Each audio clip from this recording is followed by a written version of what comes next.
The battle for 2020 is officially on as President Trump holds his first campaign rally in El Paso, Texas tonight. The president taking aim at Democrat Beto O'Rourke for holding a counter rally in the city as he makes his big push for border security. We're going to El Paso. We have a line that is very long already. I mean, you see what's going on. And I understand our competitors got a line too, but it's a tiny little line. Of course, they'll make it sound like they had more people than we do. That's not going to happen. But we're going there for a reason. We're going there to keep our country safe. This comes as the field of Democratic contenders gets even more crowded. Trump mocking Elizabeth Warren for the DNA debacle hanging over her campaign announcement. The president also poking fun at Senator Amy Klobuchar for announcing her candidacy in a snowstorm. Warren firing back against the president's ancestry attacks.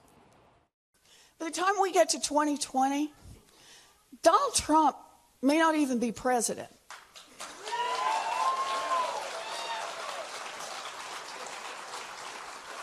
In fact, he may not even be a free person. And Klobuchar addressing reports she can't find a campaign manager because she's difficult to work for. I am tough. I push people. That is true. But my point is that I have high expectations for myself. I have high expectations for the people that work for me. And I have high expectations for this country. And Kamala Harris also making some headlines today for this comment. Have you ever smoked? I have. Okay. Like and I inhaled. I did inhale. Okay. It was a long time ago. Was it a blunt or joint? It was a joint. Hey. So if it was legalized all throughout the country and medicinal, would you do it? Listen, again? I think that it gives a lot of people joy, and we need more joy. More joy as well. All right, Greg, we'll get to that in a second, but you and Amy Klobuchar have a lot in common. Very difficult to work for. Exactly. I like her more and more the more I hear about her. She's got the funnest name to say. Klobuchar! You've got 24 hours, Klobuchar, to find the missing kid, or you're fired. Anyway, she's got like a 1970s cop show name.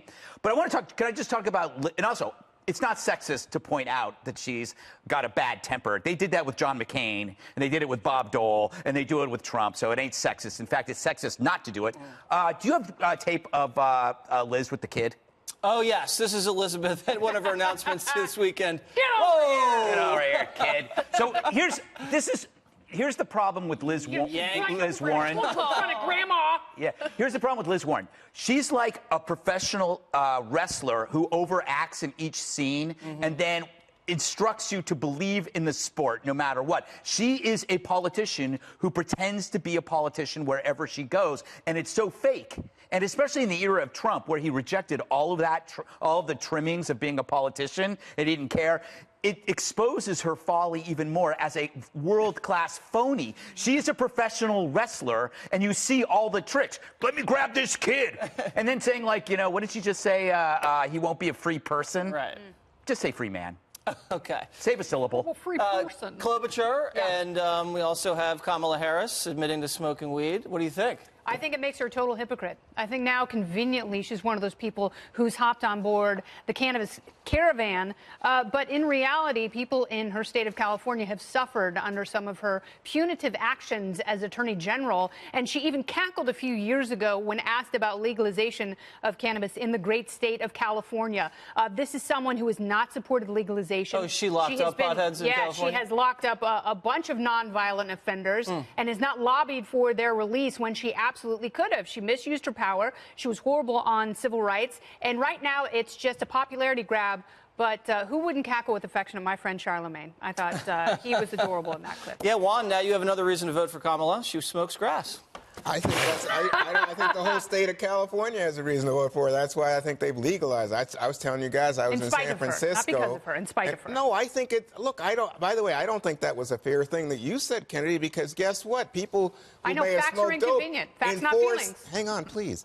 Enforce the law. That was her job as an officer for the state of California. Her job was to enforce the law, not to make it up. And she did it. She enforced the laws. She selectively enforced laws. She didn't selectively. She said if you break the law with regard to selling or using it, I mean, that's the law. She enforced it.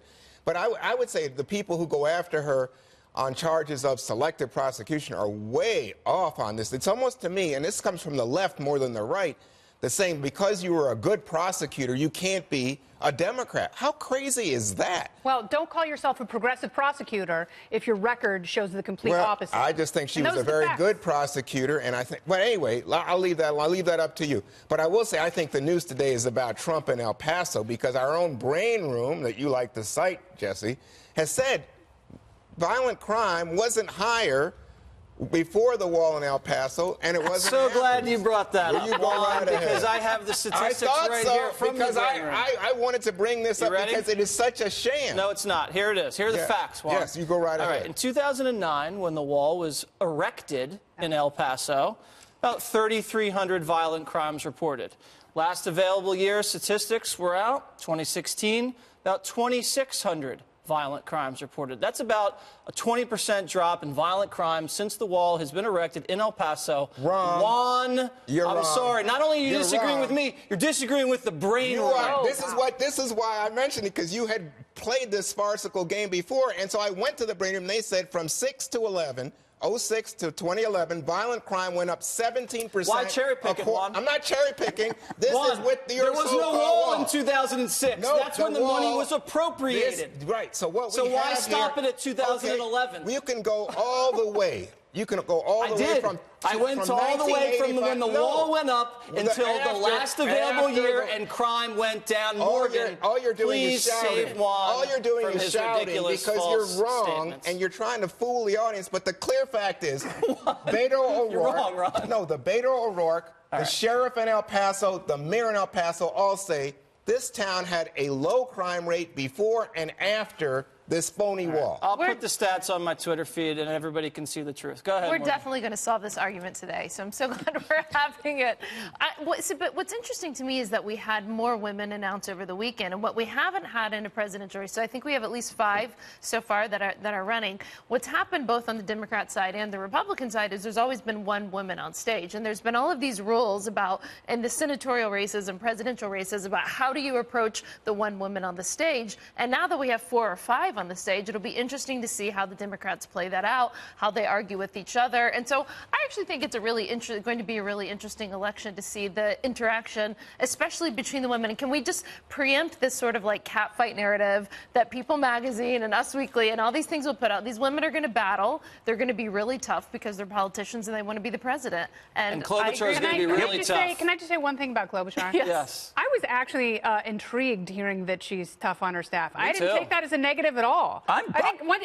You're known for being very tough. Very tough. Yes, you very do things, don't you? Yeah. I'm practically a dominatrix in the building. Yes, exactly. People pay me for my service. Do you know? But the one thing about this whole thing that is so beautiful, and why this is going to be the best 2 years ever. Not only do we have a field of Democrat candidates, we have ongoing director's commentary from Donald Trump. This has never happened before. Yeah. We're going to have a president who's going to do ongoing commentary about everybody. His media presence is so huge that by comparison, they will seem so small. He'll be Darth Vader. They'll be Ewoks. Yep. He'll be Gladys Knight. They'll be the Pips. But that's not the way it played out over the weekend. When he went after Klobuchar as Snowman, or he said Snow Woman, she shot back. Oh, yeah, I want to see you stand out in the rain with your hair. I think you dodged some I don't know if she said that. I think somebody else did. No, but she said it in response in her tweet that he's the one with the sensitive hair. But you know what I think? If he goes after those women, I think they fire back. And I don't think that he comes out of it. I think that it's a joke to say he goes after everybody. I think we learned that in 2016. He went after John McCain pretty hard.